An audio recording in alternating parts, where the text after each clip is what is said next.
सिवान के Dayanand Ayurvedic medical college में व्याप्त भ्रष्टाचार के खिलाफ पूर्व में कई जनप्रतिनिधियों ने आवाज उठाई है। इसी सत्र में दिल्ली भाजपा के प्रदेश मंत्री नीरज तिवारी ने भी अपनी आवाज उठाते हुए इस मुद्दे पर अपनी चिंता व्यक्त की है।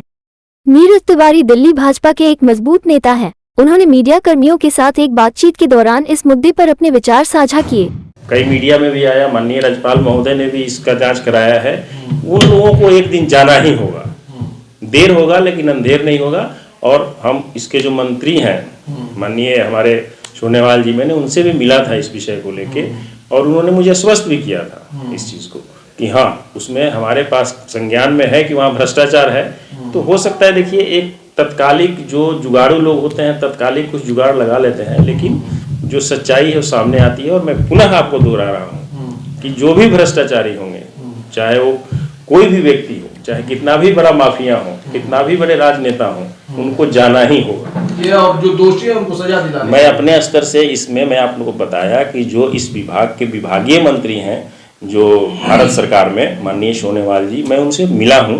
मैंने उनको, मेरे पास जब आवेदन आया कई छात्रों का, कई लोग मिले हमसे, तो मैं उनसे मिला और इस चीज़ का दिया। उन्होंने भी इस चीज़ को संज्ञान में लिया और इस चीज़ को उन्होंने नोट किया कि नहीं, ये तो गलत है, कमेटी की जांच होगी। तो जांच तो आप लोग बोल रहे हैं कि जांच हो गई है, तो रिपोर्ट आया है। रिपोर्ट को जो तत्कालिक सरकार है उससे हम मांग करते हैं। BA, BCom, BSc, MA, MCom करें विश्व की सबसे बड़ी यूनिवर्सिटी इग्नू से। सॉल्व असाइनमेंट्स और गाइड बुक्स प्राप्त करें। संपर्क करें Mahakal computers, DAV PG college के पास, पंच मंदिरा मोड़ से दाहिने, सिवान। उत्तर बिहार का सबसे प्रतिष्ठित इलेक्ट्रॉनिक स्टोर जिम्मी सेल्स अब 999 की आसान किस्तों पर अपनी पसंद का कोई भी इलेक्ट्रॉनिक्स प्रोडक्ट घर ले जाए। TV, fridge, washing machine, air condition, mobile, laptop और अन्य इलेक्ट्रॉनिक आइटम्स का विशाल रेंज आकर्षक डिस्काउंट पर प्राप्त करें। दयानंद आयुर्वेदिक मेडिकल कॉलेज में भ्रष्टाचार की खबरों का आना बहुत आम बात है।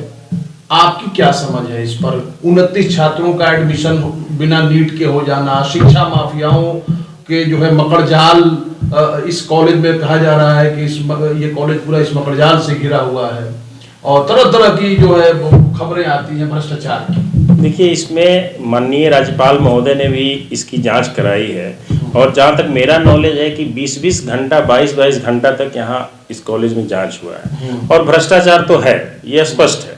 ये यहाँ से दिल्ली तक इस बात की चर्चा है कि भ्रष्टाचार है और माननीय प्रधानमंत्री जी का जीरो टॉलरेंस है भ्रष्टाचार के मुद्दा पर।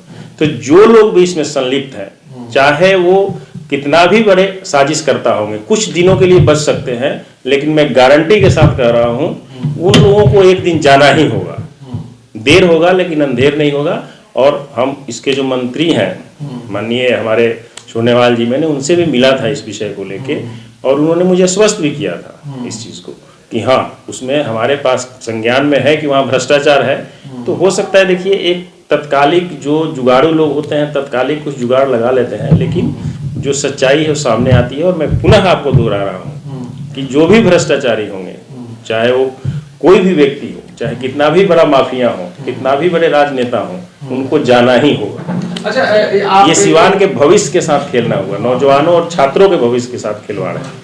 वहाँ के प्रिंसिपल डॉक्टर प्रजापति त्रिपाठी के ऊपर ये आरोप है कि वह जो है अपने राजनीतिक रसूख और पैसे के बल पर वो जो है किसी भी तरीके की भ्रष्टाचार की गतिविधियों में करने में सफल हो पाते हैं। देखिए, मैं आपको पहले भी स्पष्ट किया हूँ, अभी पुनः स्पष्ट कर रहा हूँ कि माननीय प्रधानमंत्री जी का स्पष्ट पूरे देश में संदेश है कि भ्रष्टाचार के मुद्दा पर Bharatiya Janata party zero tolerance के मुद्दा पर काम करती है। और कुछ दिनों के लिए जो भी हो, आप जिनका भी नाम ले रहे हैं, कौन है प्रिंसिपल, हम तो नहीं जानते हैं क्या है, लेकिन भ्रष्टाचार किए हैं या करवाए हैं या जिन भी राजनेता के संरक्षण में हो रहा है, वो चाहे किसी भी दल के हो, उनको जाना ही होगा। ये मैं आपको आज बोल के जा रहा हूँ कि उनको जाना ही होगा।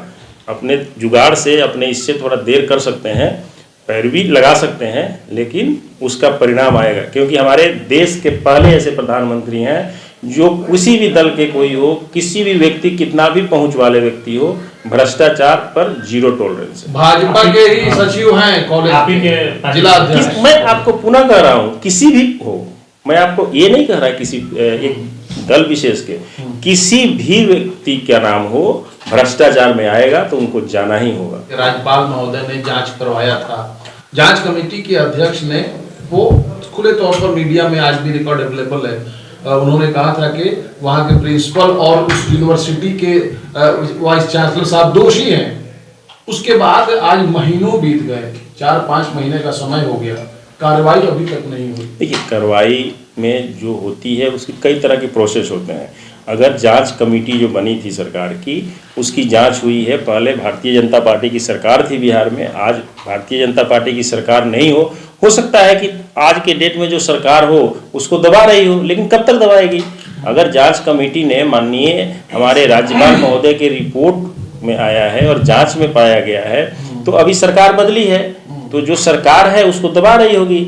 जो आप सवाल कर रहे हैं कि जुगाड़ या जिस संसाधन के, तो लेकिन दबा नहीं पाएंगे वो। लेकिन सर यही सवाल उठता है ना कि जब जो जांच करने वाली टीम आई हुई थी, उस टीम ने मीडिया के सामने एक्सेप्ट किया कि भ्रष्टाचार हुई है और सभी ने कहीं ना कहीं मौन रख करके इसका समर्थन किया है। सरकार बीजेपी की उस वक्त भी थी, लेकिन जब दबाव रहता तो बीजेपी सरकार इसको उठाती है मुद्दे को, फिर बीजेपी सरकार अभी मुद्दे को क्यों नहीं उठा पा रही है जबकि उसके राज्यपाल की बात है ये? नहीं सर, बीजेपी की सरकार थी जी, जिस समय ये जांच हुई, जांच तो बीजेपी ही करवाई जी, बिल्कुल। जांच रिपोर्ट जो होता है, सरकार जब चेंज हुई तो सेक्रेटेरिएट में रिपोर्ट होगा, तो उस चीज पर एक्शन लेने का काम स्टेट गवर्नमेंट का होता है। हमारी सरकार चली गई है, लेकिन मुद्दा तो मैं तो आज भी बोल रहा हूँ कि अगर भ्रष्टाचार हुआ है ये चीज आ गया है, और जांच कमेटी में भी जैसा आप लोग बोल रहे हैं कि जांच कमेटी ने इस चीज को एक्सेप्ट किया है। जांच कमेटी का रिपोर्ट मैं नहीं पढ़ा हूँ, उस चीज को उन्होंने एक्सेप्ट किया है। अगर एक्सेप्ट किया है उन्होंने और रिपोर्ट में ये चीज है कि भ्रष्टाचार है, तो मैं पुनः आपको दोहरा रहा हूँ कि भ्रष्टाचार के मुद्दा पर और जो भी चीज, कोई भी व्यक्ति होगा, कितना भी ऊंचा रसूख वाला होगा, किसी भी दल का होगा, उसको एकदम जीरो टॉलरेंस पर हमारे माननीय प्रधानमंत्री जी काम कर रहे हैं और उनको जाना ही होगा। अभी वर्तमान सरकार में कई ऐसे मंत्री हैं जिनसे सवाल किया जा रहा है, तो वो लोग कह रहे हैं कि सिर्फ सरकार बदली है लेकिन सिस्टम अभी भी वही है। तो क्या लग रहा है कि अगर दयानंद आयुर्वेदिक मेडिकल कॉलेज के पूरे अगर हम लोग परिप्रेक्ष्य में देखें तो अभी भी पूरा जो पूर्व मंत्री हैं जो भाजपा से थे, क्या अभी भी उनका दबदबा वहां पे कायम नहीं कि वैसे ही सारा डिलीजन नहीं हो पा रहा है? देखिए, अगर वो कोई जो मंत्री रहा है और ये बोल रहा है कि सरकार बदली है और सिस्टम मेरा है, तो ये बहुत बड़ा गैर जिम्मेवारी वाला बयान है। हम पूरी जिम्मेवारी से कहते हैं कि सरकार बदली है और आज भाजपा की सरकार नहीं है, और जो आज की सरकार है उसकी जिम्मेवारी FIR कराए, अरेस्टिंग कराए। लेकिन अगर ऐसा कोई बोलते हैं तो ये उनका विचार है और ये गलत है। सर, आप अपने स्तर से क्या प्रयास करेंगे इस पूरे भ्रष्टाचार के मामले को उजागर करने के लिए और जो दोषी है उनको सजा दिलाने? मैं अपने स्तर से इसमें मैं आप लोगों को बताया कि जो इस विभाग के विभागीय मंत्री हैं जो भारत सरकार में, माननीय सोनेवाल जी, मैं उनसे मिला हूं। मैंने उनको, मेरे पास जब आवेदन आया कई छात्रों का, कई लोग मिले हमसे, तो मैं उनसे मिला और इस चीज़ का दिया। उन्होंने भी इस चीज़ को संज्ञान में लिया और इस चीज़ को उन्होंने नोट किया कि नहीं ये तो गलत है, कमेटी की जांच होगी। तो जांच तो आप लोग बोल रहे हैं कि जांच हो गई है, तो रिपोर्ट आया है, रिपोर्ट को जो तत्कालिक सरकार है उससे हम मांग करते हैं, इस मुख्यमंत्री से मांग करते हैं, यहाँ के जो सरकार है हमारी बिहार सरकार, उससे मैं स्पष्ट मांग करता हूं कि आप इस पर कार्रवाई कीजिए, और नहीं कार्रवाई कर रहे हैं तो ये आपका सबसे बड़ा छात्र और नौजवान के लिए और सिवान के लिए ये शर्म की बात है। राज्यपाल को भी सर कुछ कहेंगे क्या उनसे भी? देखिए, राज्यपाल महोदय का जो काम था उन्होंने किया। राज्यपाल महोदय ने कमेटी के वर्तमान में जो कि अभी तो चूंकि इसको ठंडे बस्ते में डाला जा रहा ना, विश्वनाथ लेकर सर उस वक्त नहीं थे राज्यपाल, उस वक्त के राज्यपाल फागू चौहान वो चले गए, मणिपुर चले गए, तो उसके बाद विश्वनाथ अब लेकर आए हैं। उनके स्तर से अभी कोई कार्रवाई नहीं हुई, महीनों बीत जाने के देखिए, मैं वो एक प्रोसेस होता है, जब जांच हो गई, जांच कमेटी जांच करके, सरकार का काम है उस भ्रष्टाचार में FIR कराना, ठीक है। ये तो जो विधायिका है उसका काम है, वो आदेश करेंगे, FIR कराना, अरेस्टिंग करना, ये स्टेट गवर्नमेंट का काम है। जांच कमेटी ने अपना रिपोर्ट दिया। मैं अभी भी बोल रहा हूँ कि वो रिपोर्ट में आप लोग बोल रहे हैं, ये मीडिया में भी आया है कि भ्रष्टाचार हुआ है। अब ये चीज तय है कि भ्रष्टाचार हुआ है वहाँ, और मैं पुनः बोल रहा हूँ कि भ्रष्टाचार हुआ तो देर हो सकता है लेकिन अंधेर नहीं होगा, और जो लोग भी इसमें संलिप्त हैं, चाहे कितना भी बड़े हाथ वाले हों, उनको जाना ही होगा, आज नहीं तो कल। ठीक है।